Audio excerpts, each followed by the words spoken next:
La semaine de 4 jours, promesse d'un meilleur équilibre ou illusion de modernité, travailler moins pour vivre mieux. L'idée n'est pas nouvelle, mais elle refait surface avec force, la semaine de 4 jours. Un concept simple, presque utopique, 32 heures réparties sur 4 journées, qui séduit de plus en plus d'entreprises dans le monde. Mais est-ce vraiment la solution miracle pour le bien-être et la productivité ? Ou une tendance difficilement applicable hors des bureaux modernes ? L'idée est née bien avant le Covid, mais la pandémie a tout accéléré. Quand le télétravail s'est imposé, beaucoup ont réalisé que le modèle traditionnel, 5 jours au bureau, 40 heures, n'était peut-être plus adapté. En Irlande, un test mené entre 2015 et 2019 sur plus de 2500 salariés a marqué un tournant. La productivité était restée stable, voire meilleure, et le taux de satisfaction a explosé. Résultat, plus de 80% de la population active islandaise bénéficie aujourd'hui d'horaires réduits ou flexibles. D'autres pays ont suivi, l'Espagne, la Belgique, le Japon, la Nouvelle-Zélande ou encore le Royaume-Uni ont lancé leurs propres essais. Au Royaume-Uni, plus de 60 entreprises ont participé à une expérimentation nationale. 92% d'entre elles ont décidé de maintenir la formule après 6 mois. Les résultats sont frappants. Les salariés dorment mieux, se sentent plus reposés et plus engagés. Les absences pour maladie diminuent et les équipes se montrent plus créatives. Les entreprises, elles, notent moins de turnover et une meilleure image de marque. Mais surtout, la réduction du temps de travail pousse à une meilleure efficacité horaire. Moins de temps perdu en réunions inutiles, plus de concentration sur les tâches essentielles.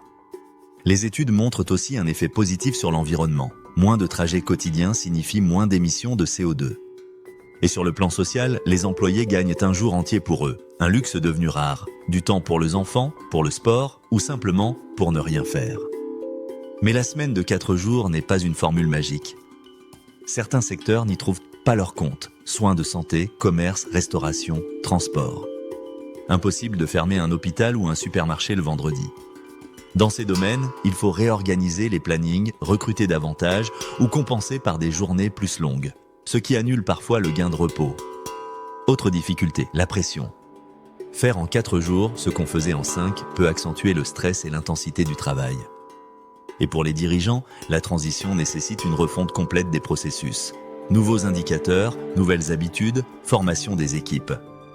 Les experts s'accordent sur un point. Pour que la semaine de 4 jours fonctionne, il faut repenser l'organisation, pas seulement réduire le temps. Cela suppose des objectifs clairs et mesurables, une culture du résultat plutôt que de la présence et une forte confiance entre employeurs et employés. Les entreprises qui ont réussi ont toutes investi dans l'autonomie, la communication et les outils numériques. Autrement dit, travailler moins exige de travailler mieux. Derrière cette réforme se cache une réflexion plus large. Quelle place voulons-nous donner au travail dans nos vies ? Pendant des décennies, la performance s'est mesurée au nombre d'heures passées. Aujourd'hui, on parle de qualité de vie, d'équilibre, de durabilité. La semaine compressée n'est pas qu'une mesure économique. C'est un symbole d'évolution sociale, d'un rapport nouveau au temps, à la productivité et même au bonheur. La semaine de 4 jours n'est peut-être pas une solution universelle, mais elle a ouvert un débat essentiel, celui d'un travail plus humain. Dans un monde où tout s'accélère, la vraie révolution n'est peut-être pas de travailler plus vite, mais de travailler mieux et de vivre pleinement les 3 autres jours.